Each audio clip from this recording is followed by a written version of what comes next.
And we're back, and this is our fourth episode of Things You Only Tell Your Girlfriends. I want to first thank my good friend Robin for stopping by and talking about her journey as a parent to a trans child. A lot of news in, I guess, the national front of a lot of legislation not being kind to trans kids, and it's kind of upsetting. So I wanted to talk to Robin and get an idea of what that looks like from her perspective. Again, thank you, Robin, for coming and talking to us. Yeah. So tell me just a brief kind of broad definition of what exactly transgender is. Sure. So, I mean, I think the most simplest definition of it is when an individual's gender does not align or match the sex that they were assigned at birth. Is that something, well, in your experience, obviously it's happened earlier in life, but is that also something that can happen later on? Does something happen, or is it just coming to a realization internally that, oh, this isn't really who I feel I am?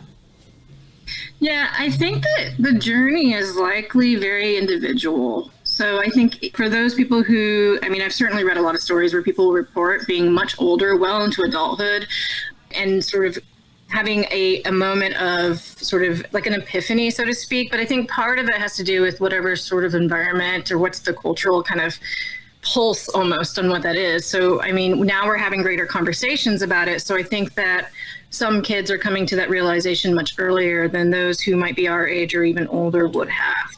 Sure, that makes sense.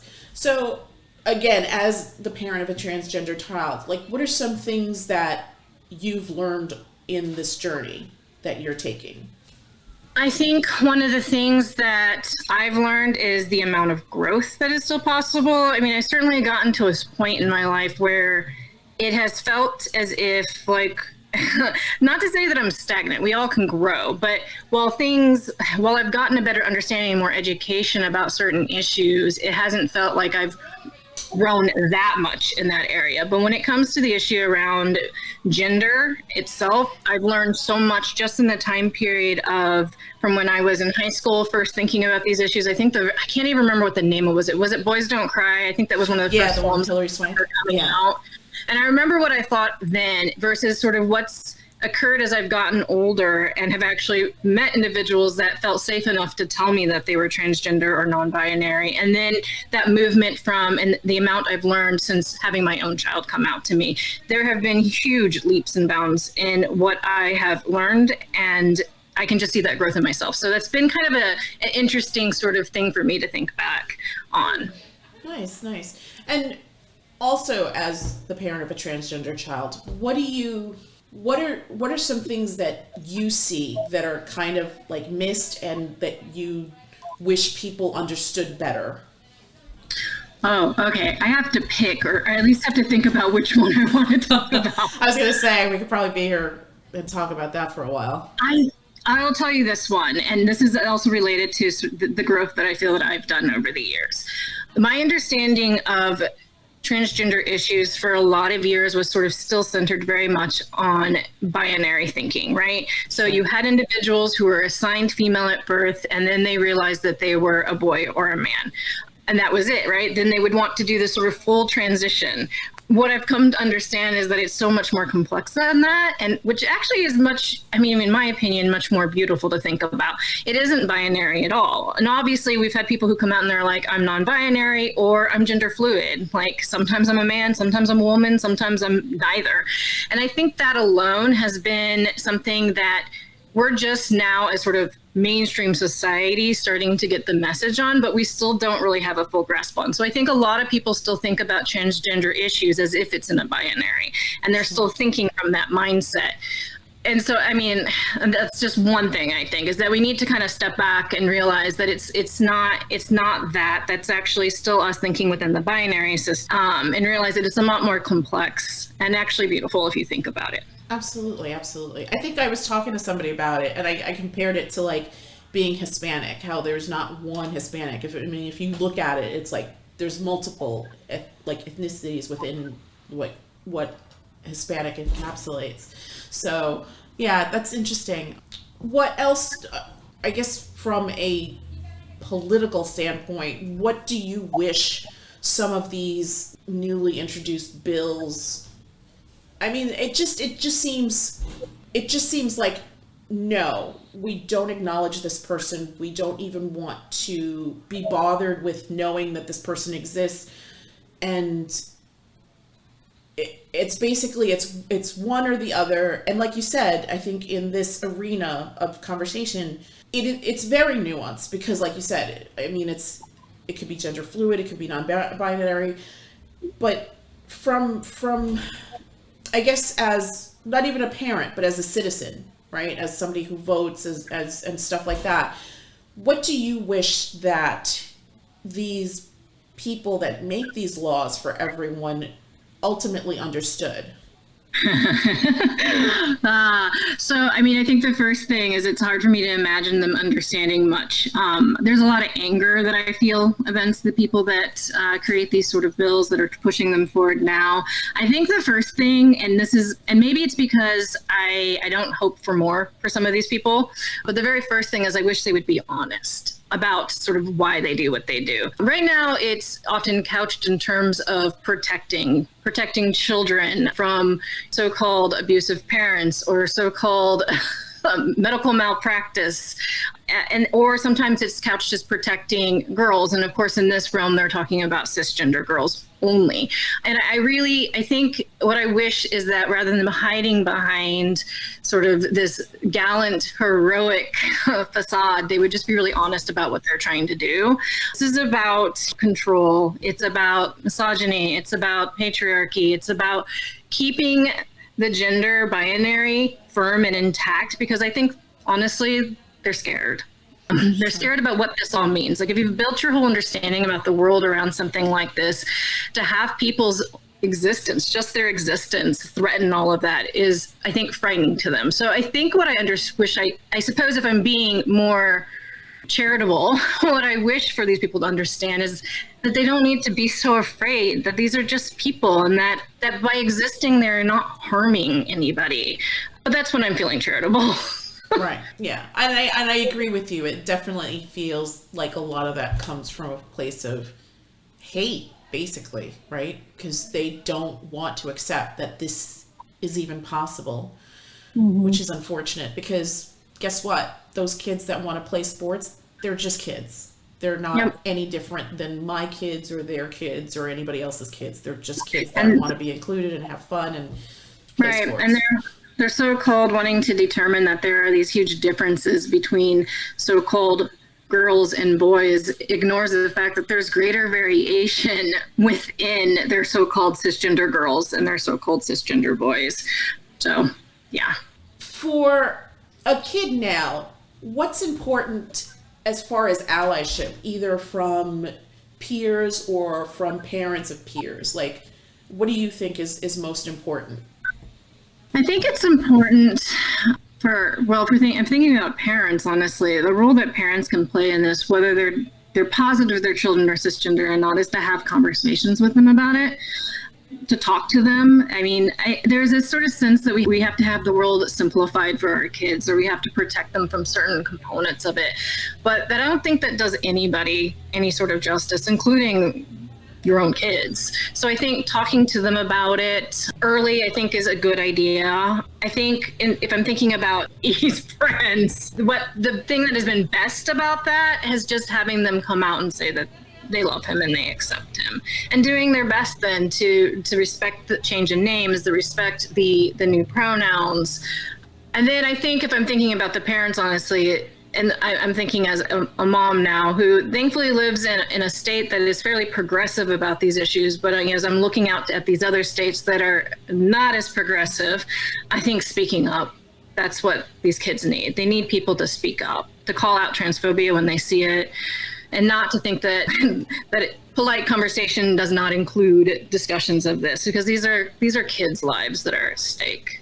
Sure. I mean, we've all, like, I feel like, I mean, this is kind of a different topic, but I was talking to somebody about a mutual person that we knew from high school that committed suicide, and that was just from depression and self-loathing and stuff like that. And I always, and again, I think I've mentioned this before, but I always thought that the older my generation got, the cooler the world would be, and that really isn't the case. And it's very disheartening because, I mean, we're all people. Like, some of us, I mean, we look different, but we all have two eyes, a nose, and a mouth. And I tell my kids that all the time. I mean, my dad always used to say there's a million stories in the world, and unfortunately they're all true. So until you've put yourself in somebody else's shoes, you shouldn't really judge someone. You should come to them with an open mind and an open heart, and because it's always those little things, that kind word, that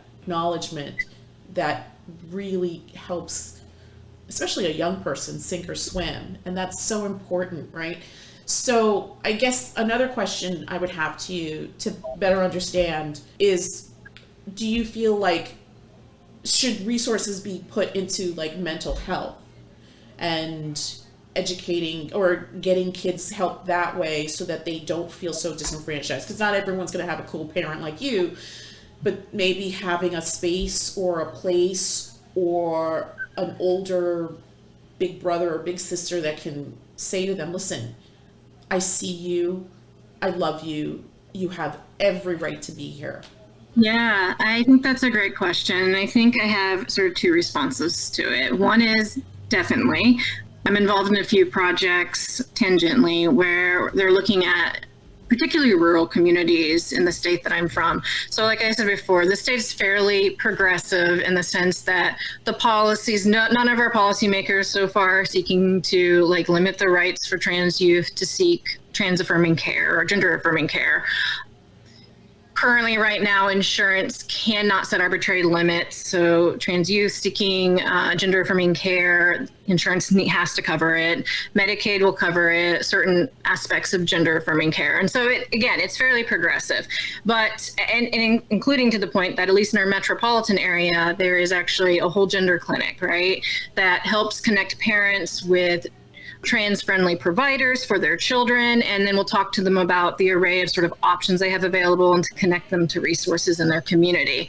All of that's great, but then there's also this recognition that for those youth that are living in the rural communities, they have less access to those sorts of resources. And so there have been ongoing conversations about like, how do you create more resources for these youth that are living in a community that tends to be more conservative and therefore probably less accepting of who they are as an individual, and how do you then give them the resources they need? So yes, I think we need to invest more, but that comes then with the need to also consider what do those resources look like and how well trained those people are, because that's the other problem. You can increase mental health resources, but if those people are not trained to provide trans-friendly care, gender affirming care, then it's probably only likely going to do more damage. And so I think both need to happen simultaneously. Interesting. When you say transgender affirming care, or what does that encompass? Is it like what's the umbrella that covers? Yeah, so gender affirming care, and I said it wrong the first time too. It's referred to as gender affirming care, and it actually runs the gamut. And so it's everything from, well, I'll just tell you exactly what it looked like for E, and then I think that'll show how it's even the tiniest little things. When we got connected to the gender clinic, I actually thought that we were doing everything right, and like how much more could we possibly do? I had a lot of assumptions about what was actually available to E, because at that point he had already started puberty. So I thought the only thing that we could do was to really do socially affirming care. Not socially affirming care, but to be socially affirming, which means to respect his pronouns, allow him to express his gender the way that he wanted to. When I finally called the gender clinic, though, that they were like, let's talk about a trans-friendly provider. Here are the ones that we have listed who have training, who provide care to transgender individuals. And so we switched his provider. And that very first day that we were in that clinic with her, she sat down with the medical record and walked him through it and was like, what is your preferred, what do you want your name to be in this? And changed his name. She changed the pronouns.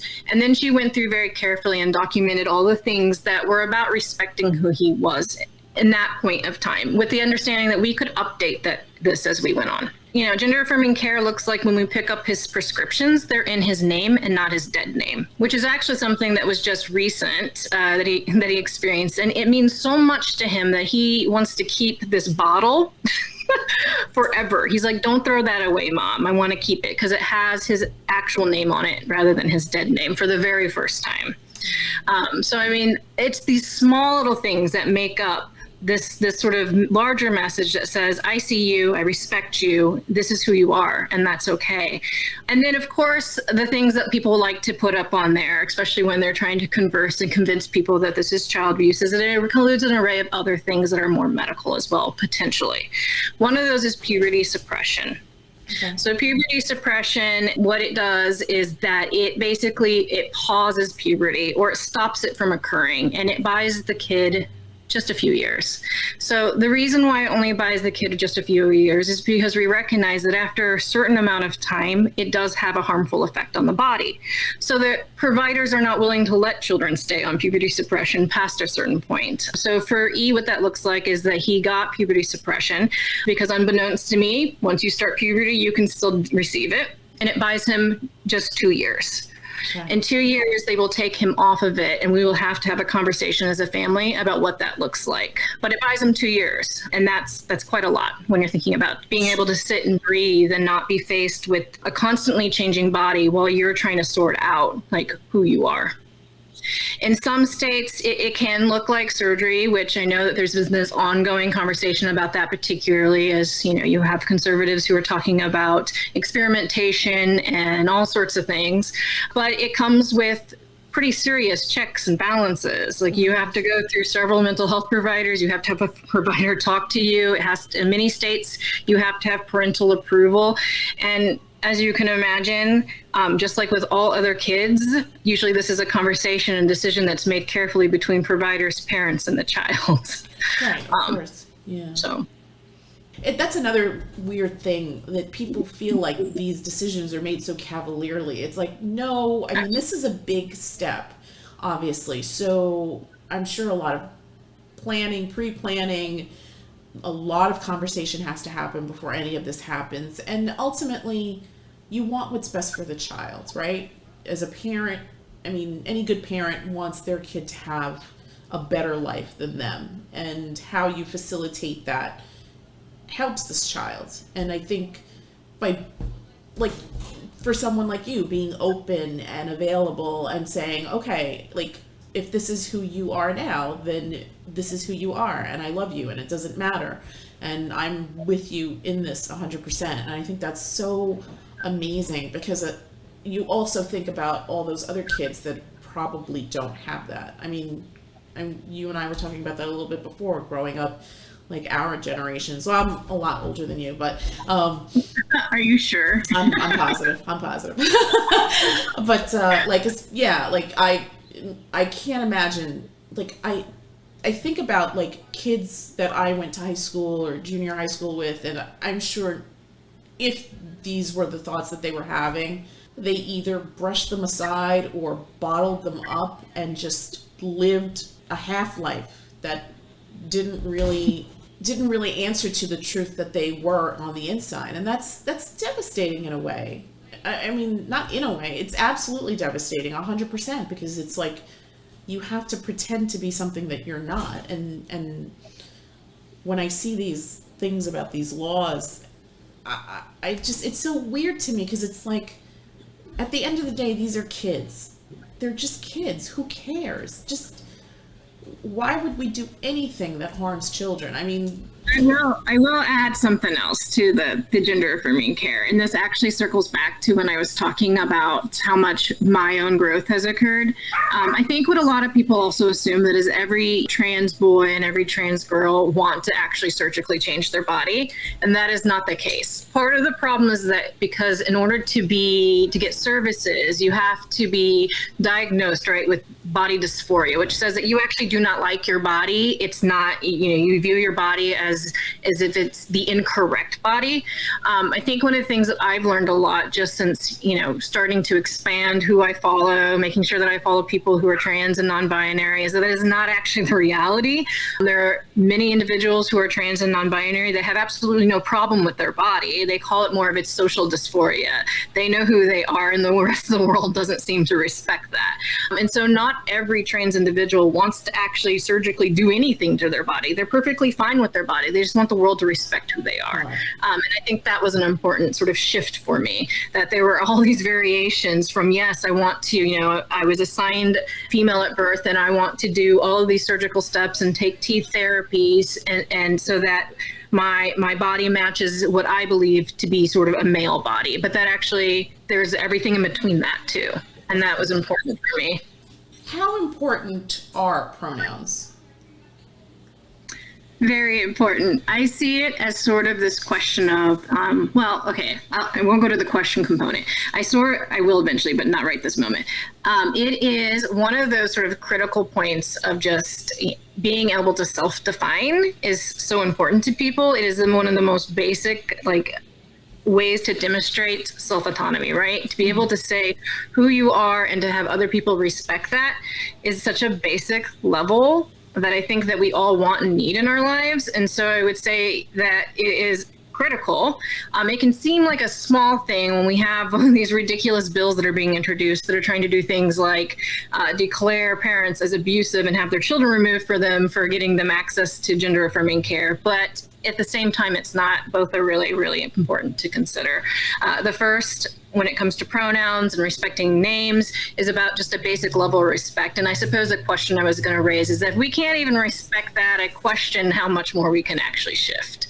True. So it's like a first step, right? We need people to respect that at least, so we can move to the bigger stuff at the same time, simultaneously. Yeah, absolutely. That makes all the sense in the world.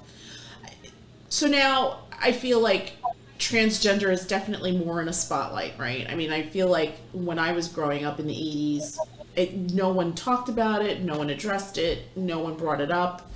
I mean, I'm sure it was there, but just people, again, diminished that part of themselves because they weren't given the tools to live their truth, I guess.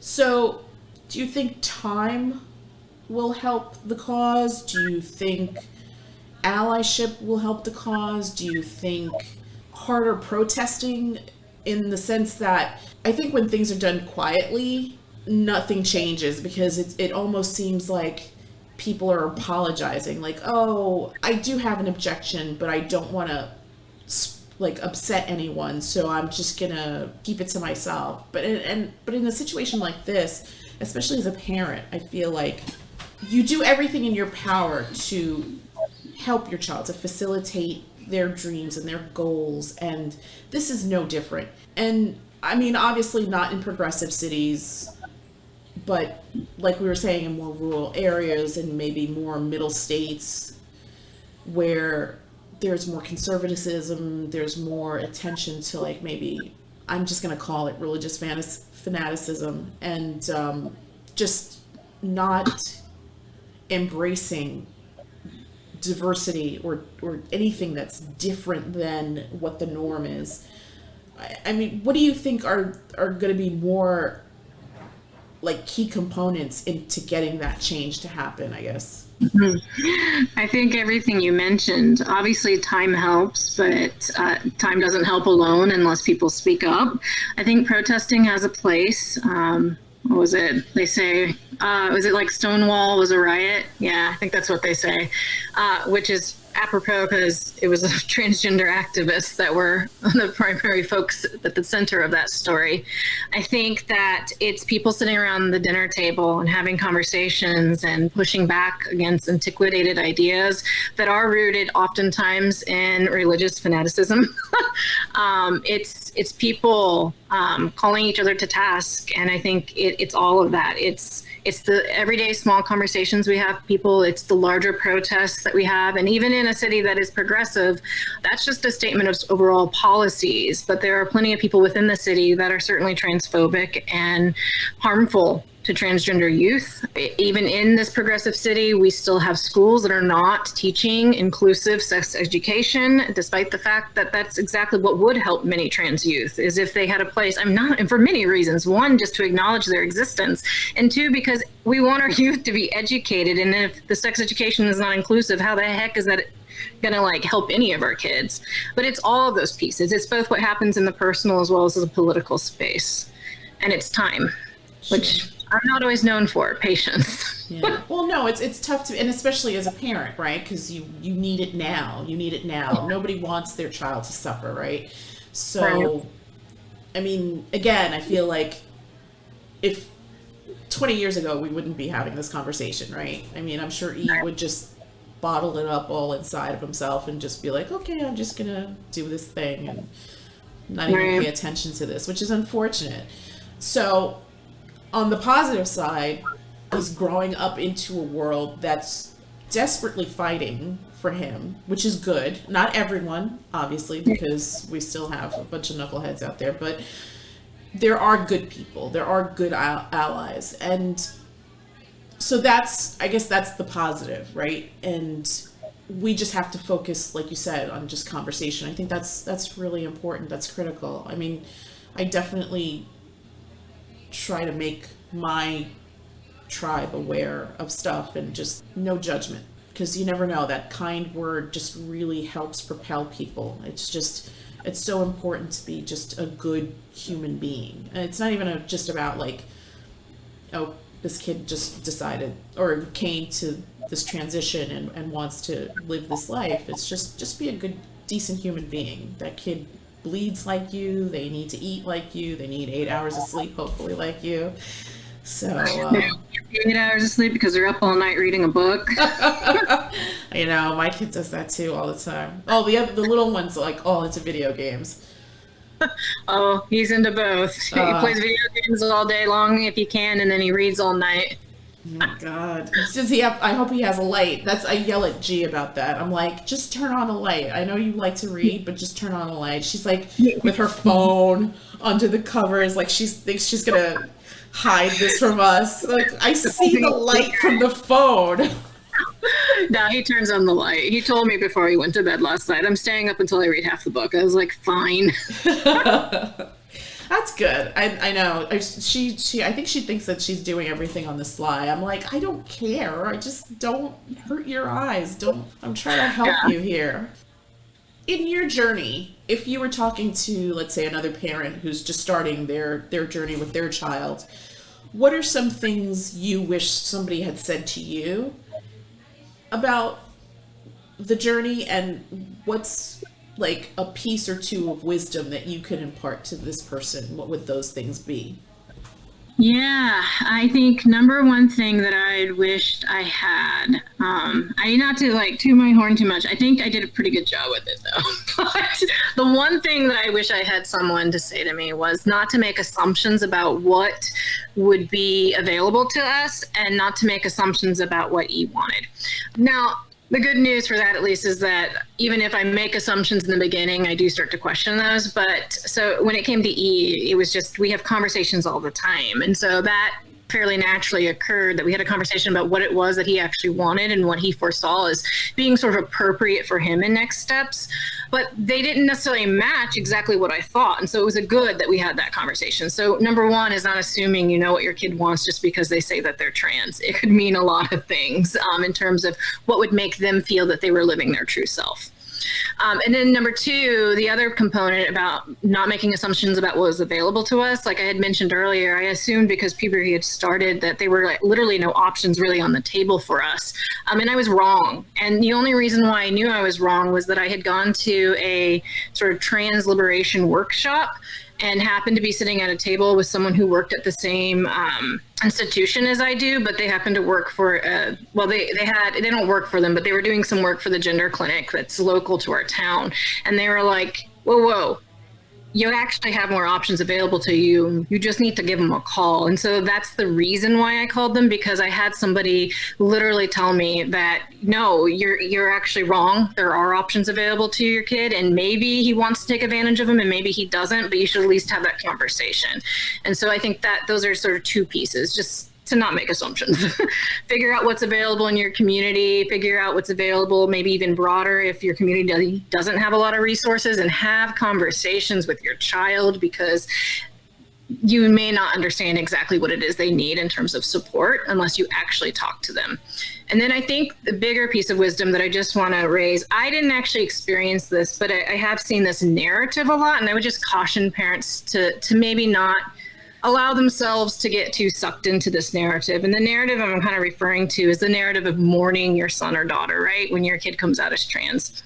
It's not that I don't necessarily, I can comprehend why someone might go through these complex emotions, and I certainly wouldn't deny anybody their own feelings. But when that becomes the narrative that we see about parents of trans children, I have to wonder about how damaging that is to actually trans youth to read. The idea that their parents might mourn them as if they had died, when in fact they're coming to their true self, right?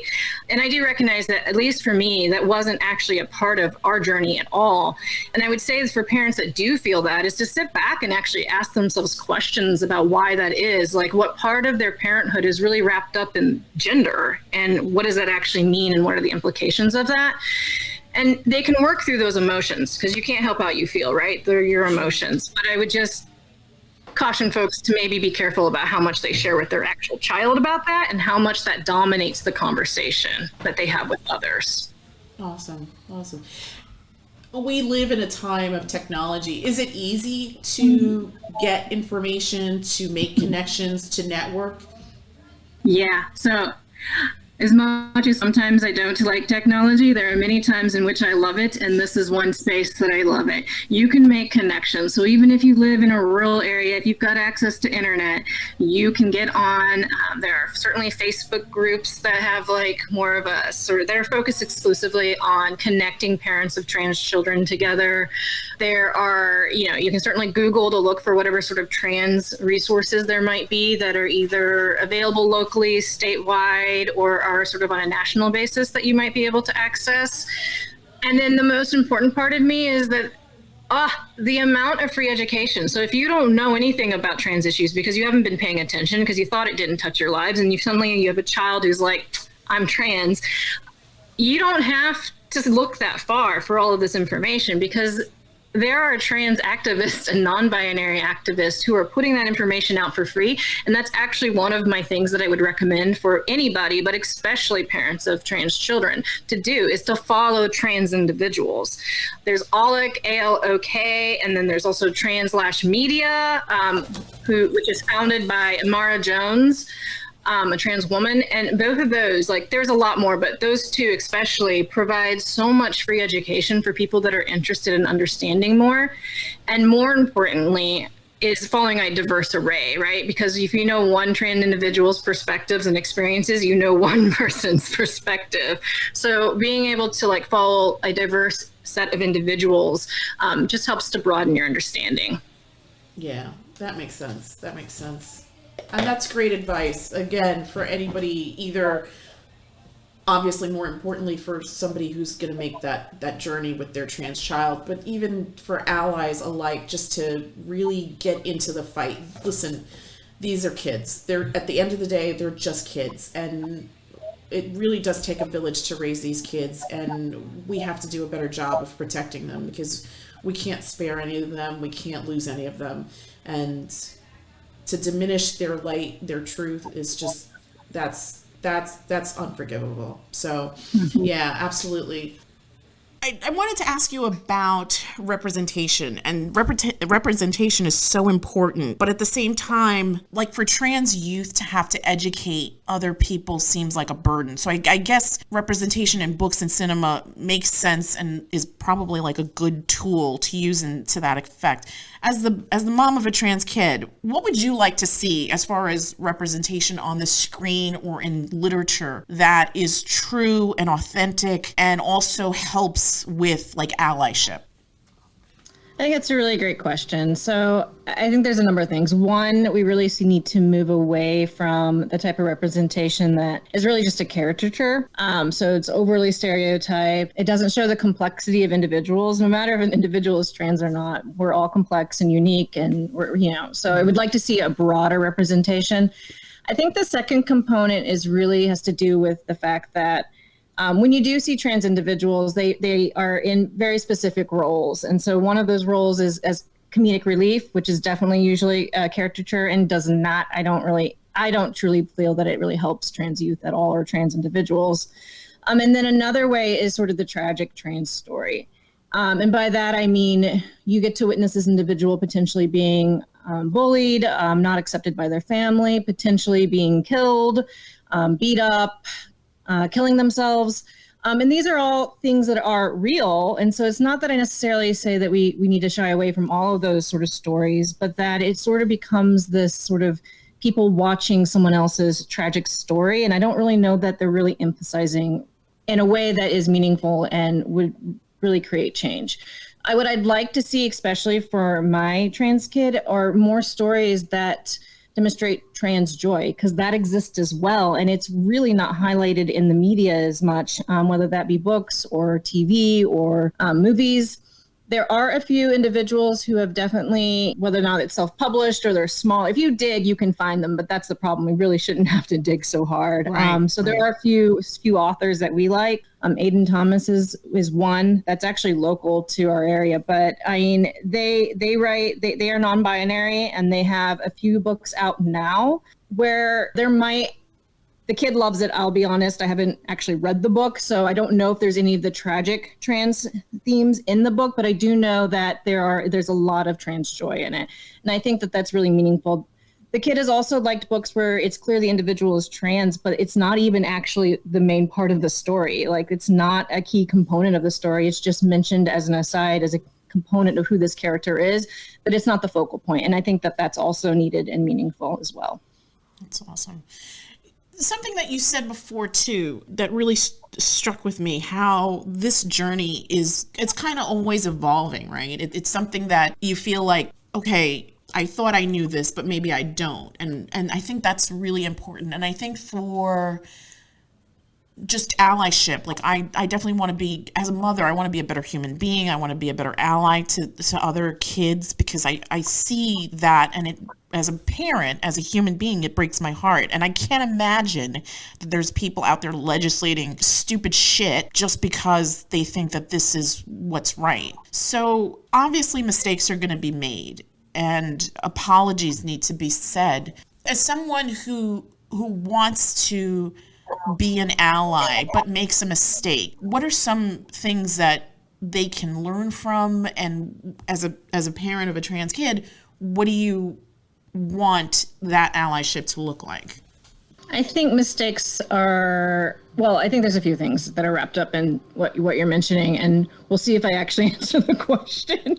I think that it tends to be in this culture that we tend to be very mistake adverse, right? Like, if we make a mistake, we feel like we are bad people. And so I feel that we go out of our way to either not make a mistake or to make it look like we didn't make a mistake, which means we double down when we are often called out on something that we did that might be incorrect. We get self-defensive. We tend to lash out in embarrassment and anger. And I think that as a culture, we need to kind of move away from that, right? Because making mistakes is it's inherently a human experience. We all make mistakes. I think that what is important in allyship, and has been important for me as a mom of a trans kid, is one, learning to listen a lot more than I'm actually talking. And so I follow a lot of trans and non-binary people simply because they're providing all of that education as part of their advocacy and as part of their need to, honestly, I see their advocacy as a piece of, I need to do this to exist, right? And so they are fighting for their ability to be seen as humans. And so it's being put out there. And we're fortunate enough to live in an era in which social media is widely accessible. And so I follow them and I learn a lot just through that. But in the case of like individual one-on-one experiences, if I make a mistake, then it's a simple, right? It's listening to the person tell me what harm I have done, listening to that, actually hearing that, and not responding from a place of embarrassment and hurt. Like, I can have those feelings, but those are for me to sort out later. What I need to deal with is the harm that I've actually committed. And so listening and saying, you know what, I hear this, I have hurt you, and I am sorry, and I will do better, or I'll spend some time reflecting on how I could do better, because it's okay not to have all of the answers right in the moment, but acknowledging that you hear that you've hurt someone and acknowledging that you're going to take some time to think about how you can do better in the future, I think are key components of it. And then take that time to think about it and think about how you can do better, educate yourself some more. Not a means of trying to like beat yourself up over it. Again, recognizing we're human, we're going to make mistakes, but recognizing that we also have this great potential for growth if we're actually responding from a place of love and love for ourselves and love for others, that we can grow. So take this as an opportunity and a gift of learning that this individual has given you, us, whoever the person is that has made the mistake. Right, right. I think that's so important. I think the words "I'm sorry" are so, it's very difficult for certain people to say, and owning up to those mistakes. So I think that's really just spot on, and I thank you for that. But besides that, it's been a crazy year.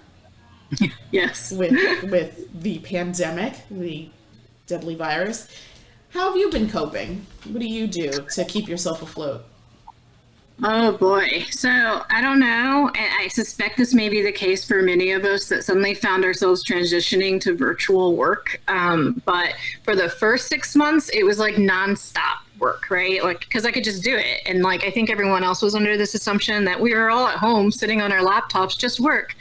So it was bad. And then I had to go to physical therapy because I like messed up my back from sitting hunched over my laptop. Oh, no. And that made me pause.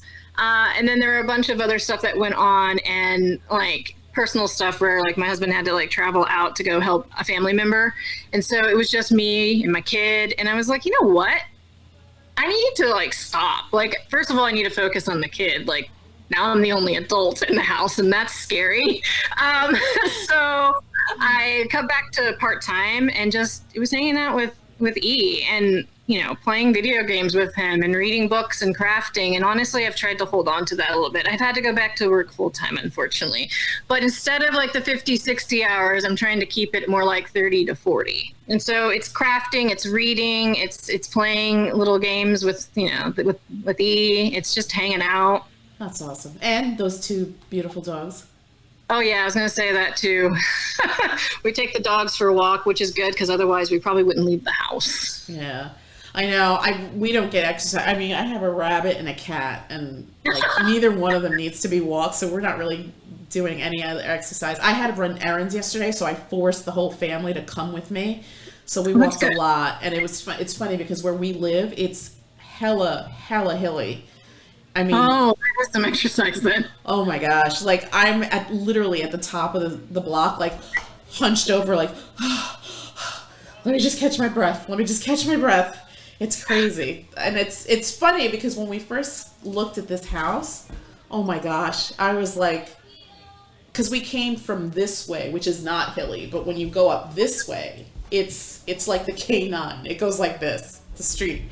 And I think after we saw the house, I said to him, I was like, oh, let's explore the neighborhood and whatever. And we went up to the top of the hill, and I was like, I think I'm having a heart attack.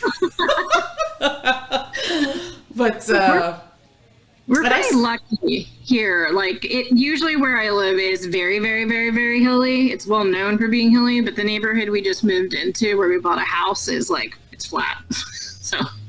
Oh, that's right. You got a house. Congratulations, my dear. Thank you. Very nice. I'm glad we got it before the pandemic happened because the other house was only like 700 square feet. It would have been a little tight. Yes. I say the same thing to my husband all the time. We bought our house in September of 2019, and I was like, oh my god. I mean, I liked the old apartment, but I was like, somebody would be dead. Somebody would have been murdered by now. You need to be able to like hide from everybody for a little bit at least. Yeah. Oh gosh. Yeah. I mean, the only thing is like, I love the house, but it still needs. It's mostly cosmetic stuff. Like, I wish I had grass. I have concrete. Some jackass like concreted the backyard and got rid of my tree. Oh, so mad. But well, whatever. Baby steps. It'll get there. But do you do anything specifically for yourself? I mean, do you like? I know somebody told me the other day. She's like, you know what? Now that the movie theaters are open, she's like, I go to the movies by myself. And she's like, sometimes I don't even like watch the movie. It's just the idea of being in the dark, alone, sans husband, sans children. Her kids are younger than mine. She's like, it's fantastic. I don't mind paying like the $10 for the movie ticket to just be given the luxury to sit by my goddamn self. That's funny. I probably could use with making more pointed time to be by myself, especially as one of those introverts that takes those little quizzes and it tells me I'm like 99.9% introvert. But the crafting is actually for me. Yeah, I mean, the kid enjoys doing it, but I've always been a crafter. And so the joy of, which is funny because I actually don't enjoy the process, but which is the opposite of what they say you should do. But I enjoy like this sense of pride about making something and being like, look, I made this. So that's purely for me, honestly. I like making stuff. Yeah. Well, and your stuff comes out so great. I still get compliments about it. It's funny. Another friend of mine is like, "Oh, are you going to get rid of that like Game of Thrones costume?" I'm like, "No, my grandchildren. I'm saving it for my grandchildren. I love that thing." I was like, if it could fit on me, I'd wear it. But do you, I mean, because you are just a master, like a seamstress, do you like go into like the zone and like, I mean, I know some people that are so good at whatever it is that they do that they're not even in the moment. They're just like, I don't know, some other alternate reality. And they're just, their hands are just like, boop, boop, boop, boop, boop, boop, doing whatever they're doing. I'm like, where did you go? Yeah, so it depends on what I'm doing. So I call myself this like general crafter because, you know, I do some of the sewing, but that's like not the only thing I do. In fact, I've told people like, because people come to my house, well, they don't come to my house very often, but when they did, they'd be like, it's like you have a craft store. And like, it's because every time like I find a new thing, I'm like, I could make that. I have to buy all the supplies. So I have tons of different craft types because I like doing so many things. So it really depends on what I'm doing. For sewing, that doesn't happen, honestly, because a lot of the sewing, especially if it's clothes, unless I'm following a specific pattern, I'm having to like make adjustments constantly. And so that requires my concentration. Mm-hmm. But then there are other things that I do that I can just kind of do and kind of do the zone out thing and think about other things. But the reason why I honestly like crafting is because I cannot often think about other things. It's a way to shut my brain down because I have to focus on the thing I'm doing. Otherwise, I'm worried about like work and like how am I going to support the student that, you know, I'm worried about them being able to finish the course in time, or they need some extra support, or they have concerns that I can't address myself, or what's going on with E, or what's going on in that one state, and why are those people awful? So it's a moment for me not to think about any of that because I'm too. So you've tricked yourself. Interesting. Yeah. Yes. It's the only way to shut it down. Is there a craft that you like more than another? Or do you equally love all your project babies? Yeah, I think I equally love them all. I like sewing, but honestly, I like, for a little while there, I got into shrinking dinks. Those are great. Well, I like taking it because it's such a childhood, like kind of craft thing that particularly people around our age remember. Yeah. And I like making it into something that seems like it's actually classy jewelry because it amuses me. Because I'm like, no, that's shrinky dink. And then, you know, I've made stamps before where you can carve the stamps. Okay. And so for Christmas, my sister bought me some more stamp materials so I could get back into that. That's awesome. I love them all. Not to shift too much, you are by profession an educator. Do you mind if I ask you a little bit about that? No, you can ask me. So, my best friend is also a teacher, and I have never, ever in my whole existence seen a profession more maligned than teachers.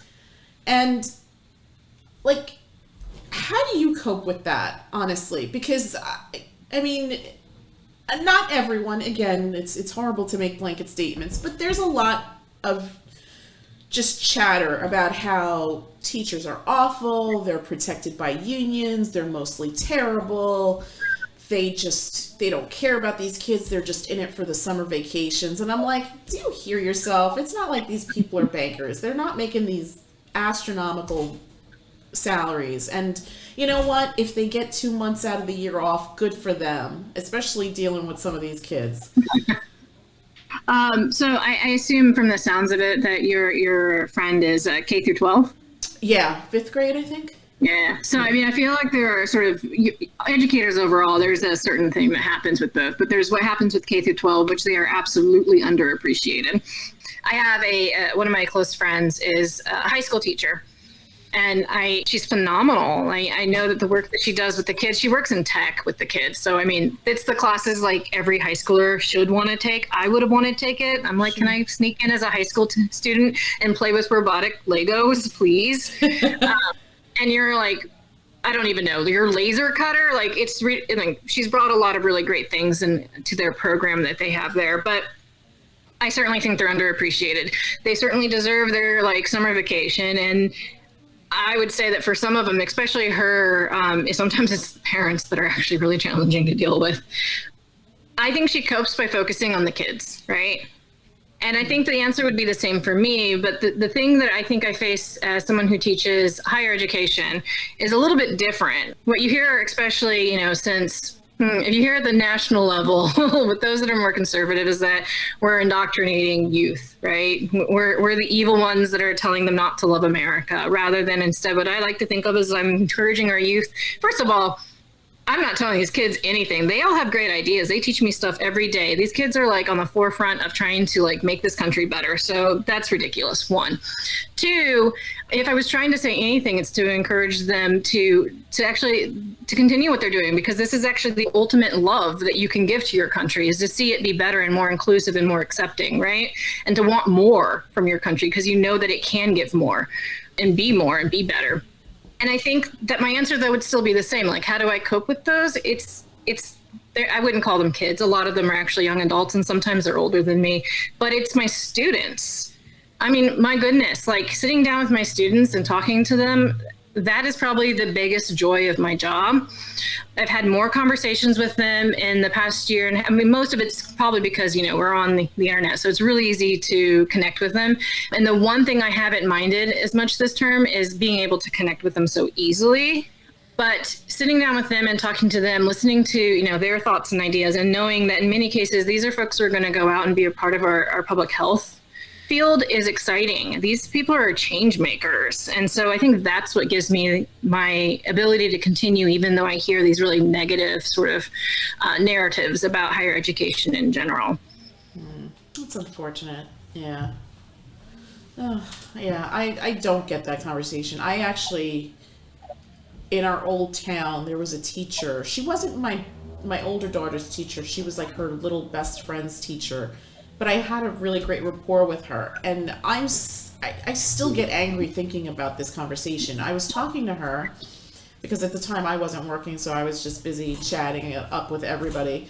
And it was like after school, and she was at the door dismissing the kids, and we started talking, and all of a sudden this other parent. So I completely get the whole parent being just awful people sometimes. This other parent just completely cut in, said what she had to say, and then said, oh, well, you wouldn't know because you don't have any kids. And and the other thing about the story is that this particular teacher, she couldn't have children. Oh, that's brutal. Which made this whole exchange even worse. So I froze for about a hot second, and then I turned to this mother and I was like, what did you just say? And I completely got into her face, and the teacher actually was like, okay, don't worry about it, blah, blah, blah. And I was like, how dare you? It's still like, I still don't understand where that came from. This whole idea that people in the teaching profession are just, I don't know, taking advantage of. I'm like, I don't see that at all. I'm sure there's bad teachers, but there's bad everything. There's bad doctors, there's bad dentists, there's bad fast food workers. I mean... Oh, sure. I mean, yeah, I think that part of it, and I'm just like speculating now, is that, there's an overall message too about the state of like schooling in the US. And I wonder if some of it comes from that. And I mean, this is not the teacher's fault by any means, but at the same time, there's all these sort of shifting requirements and this kind of attempt to like address that and, supposedly improve the state of education in our country. And what I think happens is these changes are made and people go to the target that they see, right? It's the teacher. So they're frustrated with quote unquote new math. And so who gets the brunt of that? The teachers get the brunt of that. They're frustrated because of the lack of supports for kids with disability, which is a legitimate complaint by far. It's one of my largest complaints. But it's often the teacher that gets the brunt of that. And like all things in our country where you see a larger issue and it's, lots of people report it, the issue isn't the individuals often, it's the system itself. And people have a harder time because that isn't a direct target that makes a lot of sense and that there's a clear-cut way to address it. And so they take their anger out on the person that is in front of them, which in this case would be teachers. So if, So how does something like that change? Is it me being more involved in, like, let's say, who's elected on the school boards, or is it me getting involved in like local government and forcing like our town mayor, like, hey, you need to take some money out of here and throw it over here? Like, what do you think are some alternatives to that? I think it is that. I think that for those of us that have the bandwidth, the space, any sort of access to privilege, it's about doing what we can where we can. And for some, that might be things like local. I think people forget about the power of local government and getting involved at a local level. And of course, there's still stuff to be done at the state level and the national level. I think it's the protests, which some people, like especially here, have been deriding. They don't understand because it seems like what is the change that comes from that. But we do know by looking at the history of the United States that protests do make a difference. Not right away, not as fast as many of us would wish for, but not saying anything never did anybody any good. So speaking up, asking, networking, coalition building, figuring out like, yes, can you do something locally? I've seen like some folks, especially because my Facebook friend list is larger than probably my actually in real life friend list, that are doing things like, I've been a stay-at-home mom and now I'm going to run for a local county seat. Why? Because I care and I want to see change. And maybe they don't win this time around, but the point is they're getting involved and they're speaking up and they're getting their circles involved in this sort of thing. And I think just like the issues we were talking about in terms of transgender issues, like for any issue, it's about what we do in our personal and our political lives and how from where we sit, if we can be involved, we get involved in the ways that we have the bandwidth for and what our privilege allows us access to.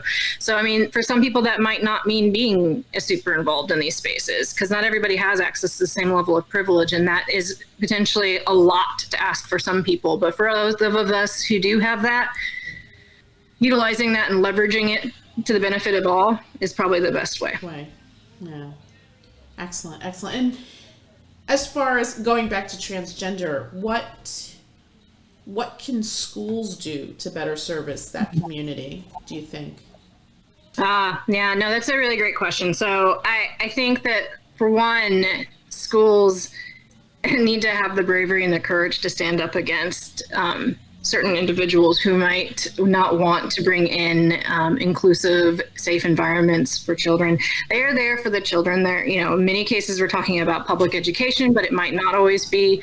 There needs to be courage at the leadership levels all the way through, right? To set a standard for how people engage with each other in the school, for standing up for all of their students, including their trans and non-binary students.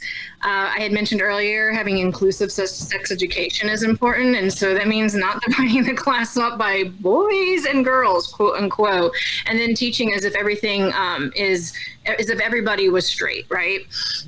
It includes making sure that your teachers and all your staff are trained and understand these issues and setting a standard for how they engage with all of their students.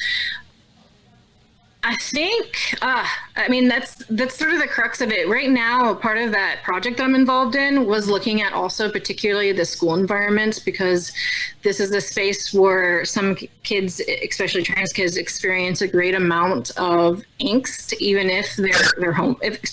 Well, I guess not. I don't know what I'm trying to say, but basically, even if their home life is good, if they go to school, it could not be, right? Sure. And so they're trying to think about like what type of things do we need to put into schools to make that a safer space. And part of that is ensuring that, the principal is supportive and inclusive, and that they have access to the bathroom that is affirming to their gender, and that there are, gender neutral bathrooms for all students. And it's not at the end of the hall with a lock key that you have to go to the office to get the key, and therefore you'll be late to your next class.